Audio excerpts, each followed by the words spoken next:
नमस्कार मित्रांनो, स्वागत करतो तुमचं माझ्या ब्लॉग्समध्ये. तर मित्रांनो, आज आपण आमच्या वाडीच्या त्या साईडला आपण फिरायला जाणार आहोत. त्या ठिकाणी आम्ही 2 ते 3 वर्षापूर्वी फणसाचं झाड लावलं होतं. ते किती वाढलेलं आहे काही ते तुम्हाला आजच्या ब्लॉग्समध्ये मी दाखवणार आहे. तर तुम्ही चांगल्या पद्धतीने ते पाहून घ्या. तर मित्रांनो, त्या ठिकाणी जाता-जाता तुम्हाला काय दिसतं, काय नाही ते मी तुम्हाला मागच्या कॅमेऱ्याने दाखवतो.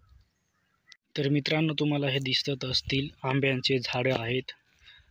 पण ह्या आंब्यांना काही फळं आलेलं नाहीत, म्हणजे ह्या वर्षी फळे आले नाहीत.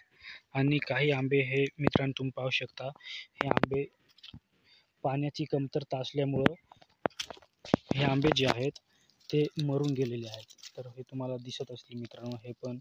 आणि हे इकडे कसे तरी जगलेले आहेत, म्हणजे त्याच्यातलं तर मेन जे झाड आहे आंब्याचं ते मरलेलं आहे.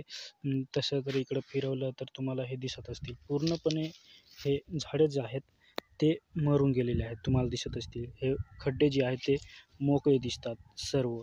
आणि हे जे मोठे आंबे आहेत ते आहेत. आणि इकडे आंबे लागलेले आहेत, पाहून घ्या. आणि इकडे जर गेलं तर तुम्हाला दिसत असेल मित्रांनो, ह्या बाजूला तुम्हाला फणसाचं झाड मी सांगत होतो ते आता ह्या साईडला आहे. ते तुम्हाला मी चांगल्या पद्धतीने दाखवतो. तर मित्रांनो, हे तुम्ही पाहू शकता, हे जे उंच गेलेलं आहे ते फणसाचं झाड आहे. आणि ह्या बाजूला काजू आहे. तुम्हाला काजूचे आणि फणसाचे जे पानं आहेत ते सारखेच दिसत असतील, पण तुम्हाला मी एकदम चांगल्या पद्धतीने ठळक दाखवतो मित्रांनो. हे पहा मित्रांनो, हे जे बूड आहे, खोड आहे ते फणशीचे आहे. आणि तुम्हाला हे दिसत असेल, हे फणशीचे झाड एवढं मोठं झाले आहे. आणि त्याला 2-3 वर्षांनी नाही तर एखाद्या किंवा 2 वर्षांनी त्याला चांगल्या पद्धतीने फळं पण येतील. तर तुम्हाला मी जवळून त्याचं खोड दाखवतो.